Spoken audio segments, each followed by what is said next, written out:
The weekly message of the United Church of Christ of Homelstown, Pennsylvania, a podcast version of our worship service. To learn more and listen to the rest of the worship, check us out online at homelstown.ucc.org.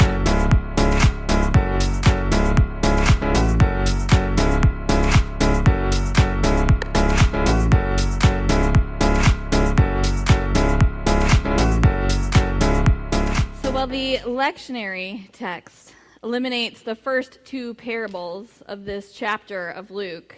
It's important to remember that the story of the prodigal fits within the bigger picture of lost and found, and what it means to love a God who will go to long lengths to ensure that no one, no thing is lost as insignificant. A single sheep is lost into the wilderness and sought until found. A single coin is missing and the house is lit up until the glimmer of the lost one is seen. These stories tell us that all important message, you matter. But they also reinforce for us that being lost does not mean we live in a place outside of the potential care and oversight of the rescuer. The sheep was far out in the wilderness, but still in a place that the shepherd could eventually find. The shadowy corner into which the coin had rolled was still within the household of the searching woman. Rather than emphasizing lostness as an opposition to being found, we must seek a new interpretation that doesn't lead us to mischaracterizations or a dislocation of others as outside of God's grace, knowing we are saved.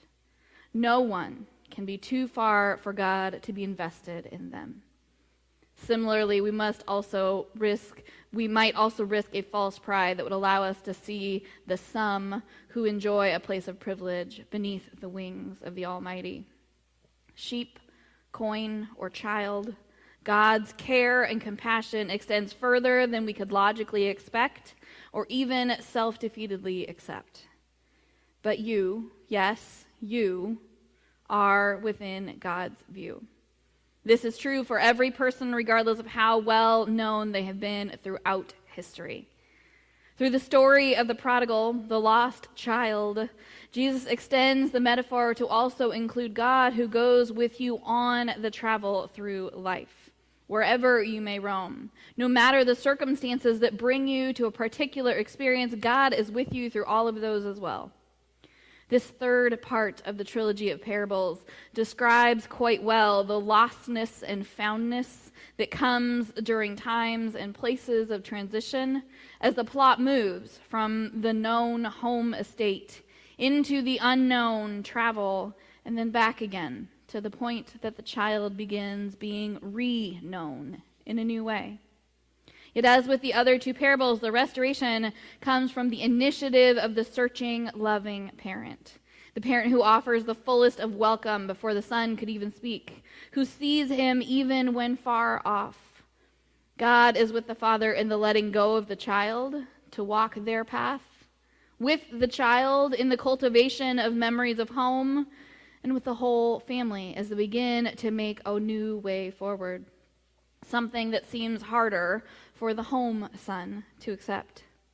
The story could have ended with the child being received into open arms of the parent and fit that same pattern as the sheep and the coin. But the story doesn't stop there.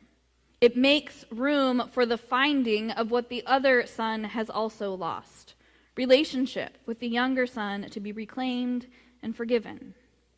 Once again, the father takes the initiative to remedy the situation, speaking to that homebound child. Not in words of fairness or privilege, but in words of relationship and mutuality. He offers the elder child the vision to see how the one who was dead is now alive, so that the elder son might step away from his flawed worldly perspectives, fixated on possessions or power or prestige.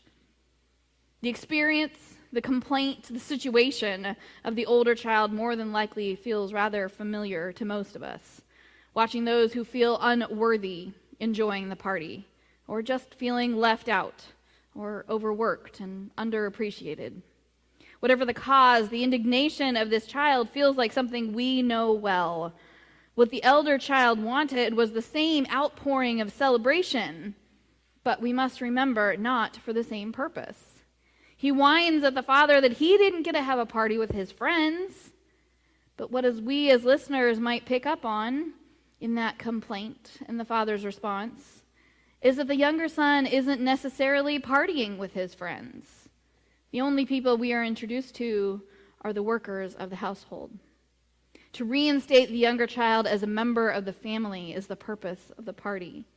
And this is how the parent responds. All that I have is yours. Your sibling was dead and has come back to life. Restoration has at its core an understanding of equity, and it can be hard to accept such things in an unequal world. So that often what looks like restoration is the enacting of privilege for a few to the detriment of others. And the commonality of this experience blinds us to the times when real restoration is in front of us. We cannot see or be grateful for the opportunity of another because it's not for us. This week, the question came up in Bible study, what was the sin that the son was so ready to admit in planning his talk with his father? Was it the mere fact that he left? I mean, sure, we can get into expectations of the time, responsibilities of maintaining heritage and land, etc. But how many times in the first few chapters of our Hebrew scriptures do we hear tales of leaving home, land, and moving away? Of building a new life in new lands, of the need to travel to bring growth to the people. In our modern culture, moving away is more common than remaining local. So this angle feels contrived if it is to be the sin. And it certainly isn't that this younger child did, as our ancestors are known to and tricked the parent into offering the inheritance, the blessing, to the unworthy child. The child is straightforward in this story. He asks for his part, and we have no evidence that the parent has any problem with it. So the child goes into the world to try to live a new way. And yes, he fails. But is it sin to learn the hard way that finances are complicated? That living on your own is harder than you expected? If we relate sin to a breakage in our relationship with God, then the elder son, who doesn't accept the welcome of the parent, is the one who's most intentional about putting distance between family members, if this is sin.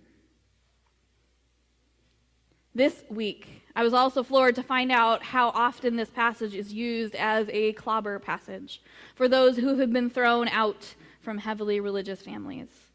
Where I've always seen this story as one of overwhelming, unconditional love, some have used it as a way to say, when you come back to your senses and want to come back to living our way, we'll accept you with open arms. This is, I feel, a vast misrepresentation of the parent's role here, and an interpretation that falls in line instead with the older son's philosophy, not the divine, all-loving parent. But what is offered by the parent is love, just love, all along. So I was grateful this week to come across a retelling of the tale as an undoing of religious trauma that those particularly in the trans community have felt when this passage has been used against them. And in that spirit, I wanted you to hear it as well. For in this moment, the needs of every one of God's children should be reminded that they have never and will never be lost from God's investment.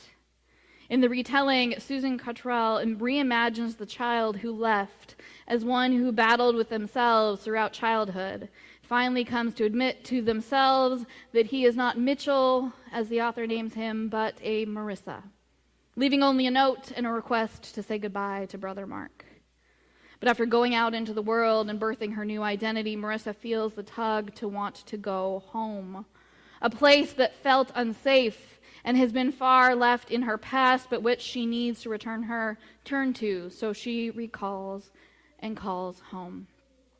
So here, this excerpt from the story of the prodigal transgender daughter.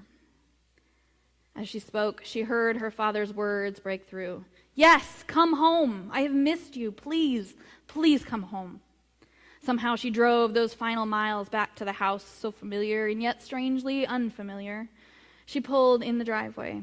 Was that her father running out the door to her? Marissa panicked, but through power beyond her, she got out of the car. She had never seen her father run. How weird is that?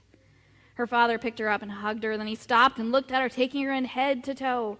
"I can't believe you're here," he said over and over. "I missed you terribly. You look great." Tears streamed down his face, something Marissa had never seen. She was loved. She was home. Well, the next morning, Mark found his dad in the kitchen making coffee and pancakes as Marissa slept in. "So how long is he staying?" "Marissa?" his dad asked. "She's home, Mark. She'll be here as long as she wants." "Dad, his name is Mitchell," Mark says. "Mitchell's a guy. How could you let him come in our house like that? He made a fool of you. He walked out of here without a look back after causing all kinds of crap for me, and here he parades back in heels, and you're okay with it? What's the matter with you?" "Son, when Mitchell left like that, I thought I would die. Losing your mother was the worst time in my life, and then I lose Mitch. How can you be okay with that? So sit down with me. Listen. Mitch told me about wanting to be a woman. No, knowing he was a woman. She was a woman. But I couldn't hear it, Mark, and it made no sense to me. Then when we left, I was out of my mind. What I had done to my boy, being so unwilling to listen that he left. How could I drive him away like that? So I did what I should have done from the very first place, and I sought out answers. Everything I have is yours. I have prayed day and night for Mitch to come back, and now Mitch is Marissa. And of course, she's welcome in our home. That doesn't change anything about you. Dad, I did everything right. I never took a wrong turn. Why do you do anything for him? What about me? He felt like a child, but he couldn't help it. I want to have dinner together. Mark couldn't help the tears now, and his dad pulled him close and held him.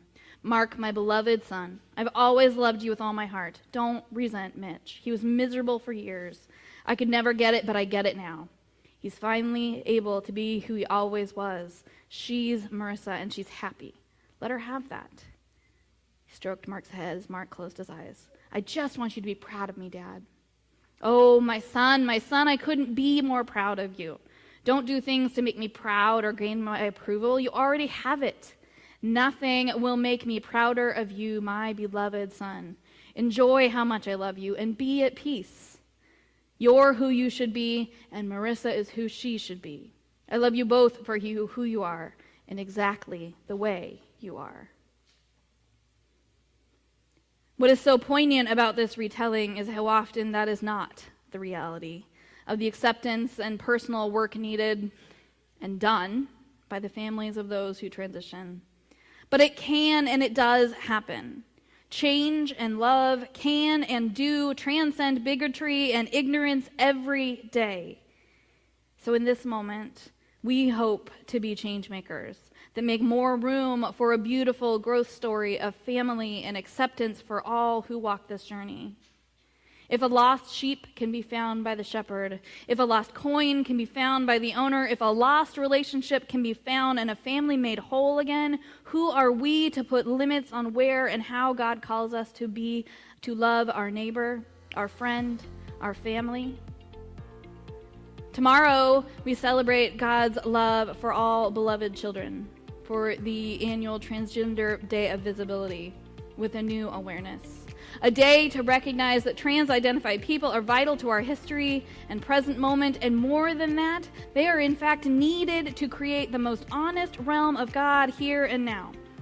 A day to mark that love is louder, and that we, whether allies, trans, non-binary, or journeying, are living into a new creation, as our reading from 2 Corinthians reminds us today. All this is from God, Paul wrote, who reconciled us to himself through Christ and has given us the ministry of reconciliation. That is, in Christ, God was reconciling the world to himself, to themself, to herself, not counting their trespasses against them, and entrusting the message of reconciliation to us. Reconcile the world, my friends. be repairers of relationship, and be the people able to birth new relationships, new families for those who have been hurt, dehumanized, and harmed by those who perpetuate hate. As our opening poem encouraged us this morning, invite the sun into your shadows. Lie in the grass and let the sun mistake you for flowers. Maybe this is step one in cultivating. For flowers do not grow by mistake. They need the sun just like we need love and time and the grace to try again. So put your body where the light is. You'll find God there. She is warmth. You will know it. And you will feel strong, so put your body where the light is. Maybe this is step one. Amen.